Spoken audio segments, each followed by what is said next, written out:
여러분 안녕하세요. 고관절, 무릎관절 어프로치 강의를 맡은 춘복 강사입니다. 이번 과정을 선택해 주셔서 정말 감사드리고요. 다른 이야기보다 먼저 고관절이랑 무릎관절을 묶어 놓은 이유부터 말씀을 드리려고 해요. 고관절, 무릎 두 부위 모두 굉장히 복잡하고 어떻게 보면 하나하나 파트별, 챕터별로 나눠서 진행하는 게 맞을 거예요. 모든 케이스에 모든 클라이언트를 대상으로 한 강의를 꾸미고자 했으면 그렇게 했을 것 같은데요.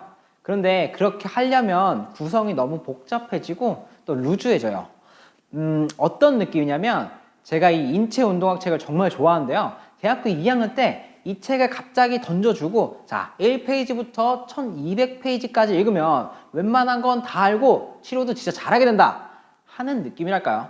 그걸 모르는 게 아니라 흥미가 있을 때 지식의 기본 큰 틀을 잡아야 하는데 약간 흥미가 돌았을 때 재미가 없고 복잡해서 하려는 의지가 와장창 꺾여버리는 거죠.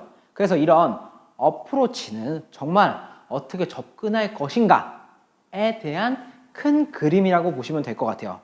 복잡한 해부학은 걷어내고 관절 가동 기법이나 엑스레이 분석 같은 개념들은 살짝 내려놓고요. 흐름에 맞춰서 이해하실 수 있게 구성을 했어요. 그런데 그러다 보니까 인체 모든 부위는 서로서로 상호작용하는 거 알고 계시죠?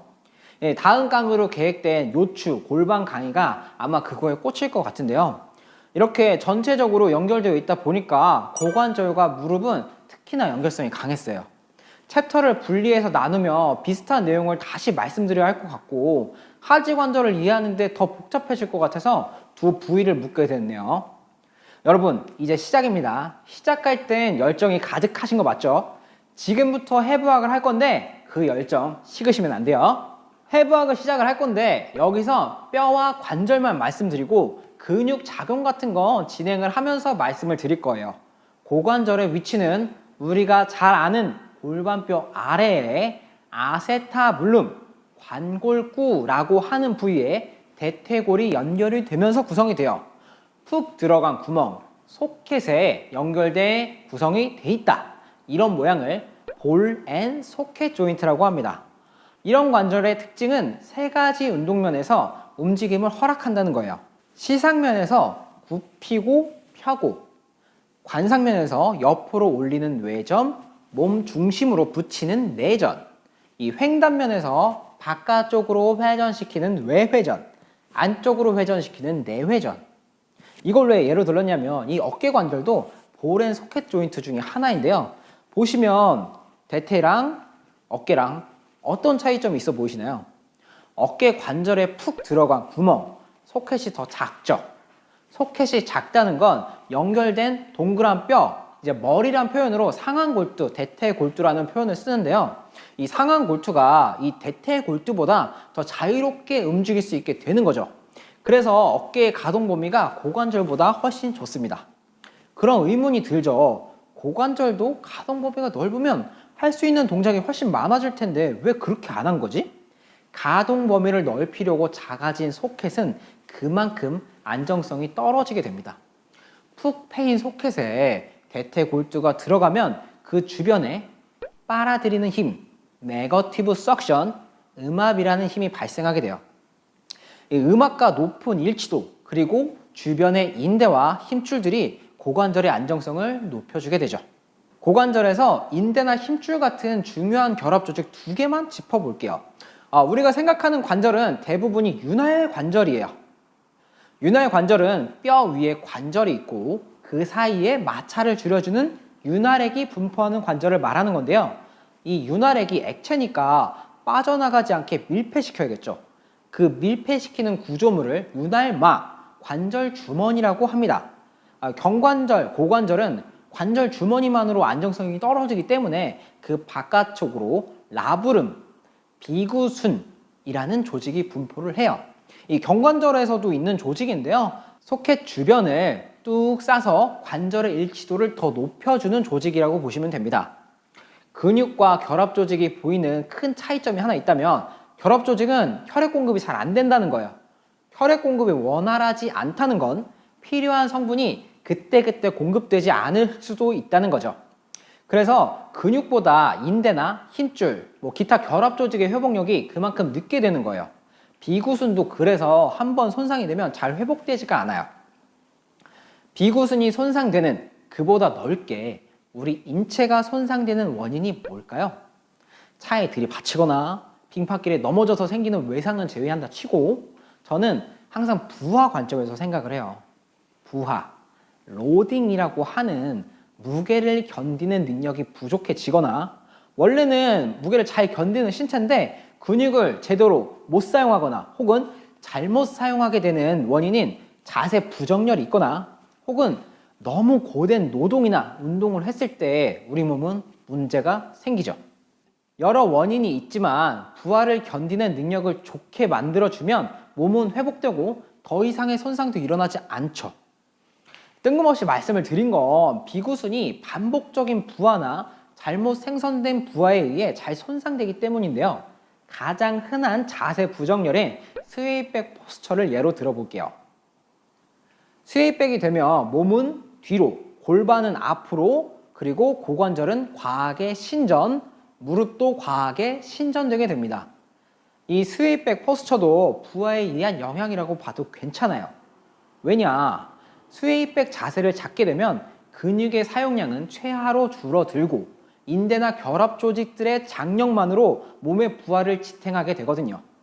부하를 줄여주기 위해 에너지를 적게 쓰기 위해 우리 몸이 움직인 거죠. 문제는 에너지 효율은 좋아지는데 결합 조직들은 근육과는 다르게 손상되면 회복이 안 되고 자세 부정렬 때문에 정상적으로 사용될 근육들 외에 다른 근육들이 사용된다는 거예요. 이 계속해서 스웨이백 포스처를 예로 들자면 원래 몸통의 무게를 고관절 굴곡근, 복부 굴곡근이 힘을 합쳐서 지지를 해야 하는 건데 이 고관절 앞에 있는 일리오 페모랄 리가멘트 장대퇴 인대가 이 부하를 감당을 하게 되는 거예요. 스웨이백이 되면요. 장대퇴 인대는 이렇게 생겨서 고관절이 뒤로 넘어가는 신전을 막는데 과신전된 상태죠. 이 워낙 두터운 인대라 버틸 수가 있고 그래서 이런 자세가 성립이 되게 돼요.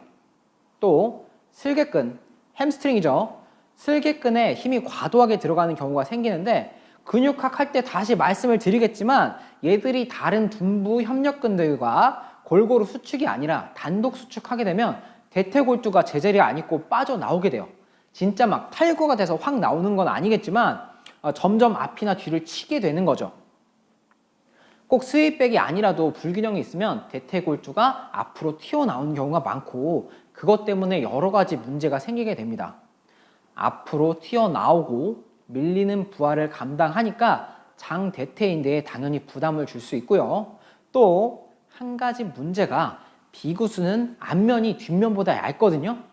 같은 부하를 지속적으로 받아도 앞면에 문제가 생기는데 하물며 더 약한 앞면으로 부하가 가중이 되면 훨씬 더 손상이 잘 될 수 있겠죠. 고관절 관절 구조 이야기하면서 결합 조직, 장대퇴인대, 비구순 딱 두 가지만 짚고 넘어갔어요. 고락이니까 주요 구조물을 조금만 짚고 넘어가면 이 골반뼈에서 좌골조면 여기는 이제 슬개근이 붙으니까 알아두시고요. 치골이 여기죠. 여기도 이제 고관절 내전을 시키는 내전근들이 많이 붙습니다. 여기도 알아두시고 그리고 나서 AIIS 전하 장골극 여기에 이제 대퇴직근이 붙는 곳이죠. 일리아 크레스트 장골 등에는 둔근들이 붙어요. 정확한 위치는 근육할 때 다시 말씀드릴게요. 대퇴골로 들어와서 대전자 그레이터 튜버클 여기는 좀 중요하죠. 움직임을 평가할 때도 사용이 되고 둔부 근육들이 많이 붙기도 하고요. 좌골 신경통의 원인이 되는 이상근 피리포미스도 여기에 붙게 되죠. 또 이 부위에만 통증을 느끼는 경우도 많으니까 여기는 꼭 알아두시고 요 소전자 레서 튜버클은 요근 소아스의 부착 부위가 되니까 중요해요. 여기도 알아주세요. 치골에 붙어서 내전시키는 내전근들은 대퇴골 내측에 많이 붙는다. 딱 요 정도까지만 기억을 해두시면 좋겠습니다. 자, 우리 두 번째 메인인 무릎뼈를 알아보러 가보죠. 무릎뼈는 말 그대로 무릎뼈, 파텔라, 그리고 비골, 티비아, 경골, 피불라로 구성된 뼈예요. 제가 족부를 할 때 신용어를 썼었어가지고 말씀을 좀 드리면 비골은 정강이뼈, 경골은 종아리뼈입니다. 대퇴골이랑 경골이 관절을 해서 무릎 관절이 되는 거예요. 그럼 무릎뼈는 대체 왜 있을까요? 그리고 비골은 또 왜 있을까요? 무릎뼈는 다리 근육이 효율적으로 무릎을 펴거나 구부릴 수 있게 위치를 바꿔서 힘을 강화시키거나 혹은 또 마찰을 줄여주는 역할을 하게 됩니다. 비골은 근육의 부착부를 제공을 하고 발에서부터 오는 지면 반발력을 효율적으로 수용할 수 있게 해주죠. 이것도 결국에 부하를 어떻게 수용을 하냐인 거겠죠. 경골을 우리가 자세히 보면 이 뼈만 봤을 때요, 거의 민자예요. 그런데 대퇴골 끝부위는 둥글둥글 하거든요. 관절을 하려면 수용하는 부분이 필요하니까 그때 나오는 게 반월상 연골, 메니스커스입니다. 얘네들이 없으면 무릎은 관절면 형성이 거의 안 돼요. 그래서 나이가 들거나 무릎을 잘못 써서 얘네들이 닳아 없어지면 뼈를 자르고 인공관절을 삽입하게 되죠. 닳아 없어지면입니다, 여러분. 완전 닳아서 뼈끼리 딱딱 부딪히는 게 아니면 반월판이 좀 닳았어도 재활 가능성이 충분히 있는 거예요. 자, 다시 돌아가서 대퇴골에 튀어나온 면이 두 군데죠. 그래서 얘네들도 내측이랑 외측이 따로따로 존재하는데 모양이 좀 다릅니다. 내측은 진짜 반달처럼 생겼고 외측은 약간 동그스름하게 돼 있어요. 이 중에 내측 반월상 연골이 훨씬 더 손상이 잘 됩니다. 무릎을 공부하다 보면 꼭 나오는 용어 중에 불행 삼주징이라는 게 있어요. 전방 십자인대, 내측 측부인대, 내측 반월상 연골, 이 세 가지인데요. 이 세 가지가 같이 손상되는 경우가 많고 가장 잘 손상되는 결합 조직이라 붙여진 이름입니다. 후반부에 말씀드릴 내용이긴 한데 얘가 이럴 때 손상이 잘 돼요. 관절별로 뜯어보면 고관절은 내전, 무릎은 외전된 모양을 띠게 되죠. 내측 측부인대야 무릎 안쪽에서 바깥쪽으로 늘어지는 것을 방지하는 인대라 손상이 된다 치고 반월상 연골은 측부인대랑 연결된 부분이 많으니까 찢어진다 치면 전방 십자인대는 왜 손상이 되게 될까요? 이 질문에 대답을 하려면 전방 십자인대가 어떻게 생겼는지부터 보셔야 돼요. 전방 십자인대는 대퇴골 뒤에서 그리고 외측에 붙어서 사선 아래로 진행을 합니다. 사선 아래니까 경골 앞쪽이고 안쪽이겠죠. 어디 옆에? 내측 반월판 옆에. 인대 같은 결합 조직은 탄성력을 배제하고 몸을 고정시키는 역할만 수행을 하죠. 전방 십자인대는 경골이 앞으로 빠져나가는 거, 뒤에서 앞으로 붙어서 고정하니까 당연한 거죠. 또 대퇴골이랑 경골이 반대로 비틀릴 때, 특히 급격하게 경골이 뇌전될 때 당연하죠? 이렇게 생기면 안으로 도는 걸 더 제한시키니까요. 마지막으로 너무 무릎을 펴거나 깊게 무릎을 굴곡시켜서 대퇴골이랑 경골 사이가 멀어질 때 손상이 되게 돼요. 자, 거의 끝나가요. 마지막으로 아셔야 할 건 장경인대, 일리오 티비알 밴드입니다. 장경인대는 근육인 텐셔 파셔 라타, 대퇴근막 장근에 연결된 근막인데요. 인대라는 표현이 붙을 만큼 근육인 대퇴근막 장근의 역할보다는 수동적인 힘을 발생시키는 근막의 역할을 더 많이 수행을 해요. 이 근막 연결이 고관절 관절 주머니에도 연결이 되어 있어서 고관절 문제에도 큰 영향을 끼치고요. 끝나는 부위는 또 경골 외측부라서 무릎 통증에도 관여를 좀 하죠. 기본적으로 고관절, 무릎 관절을 모두 통과하다 보니까 고관절을 굽히고 안쪽으로 돌리고 옆으로 벌리는 역할, 그리고 때에 따라서 무릎을 구부리는 역할도 수행을 해요. 진행 중에 뼈 구조물도 많이 통과하고 워낙에 길어서 문제가 많이 되는 부분이니까 꼭 기억해 주세요.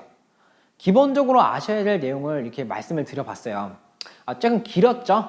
해부학은 이제 항상 말씀드리지만 하다 보면 끝이 없어요. 나머지는 진행하면서 계속 말씀드릴 거니까 일단 강의를 다 들으시고 알아둬서 나쁠 거는 1도 없으니까 추가적으로 해부학 공부는 좀 더 부탁드릴게요. 우리 고관절부터 시작을 할 거예요. 가장 흔하게 나타나는 문제를 중심으로 이야기를 해볼게요. 고관절에서 가장 흔한 건 대퇴비구 충돌 증후군, 페모로 아세타불라 임핀지, 줄여서 FAI라고 해요. 엄청 이름이 긴데 어려울 거 없으니까 걱정 마시고요.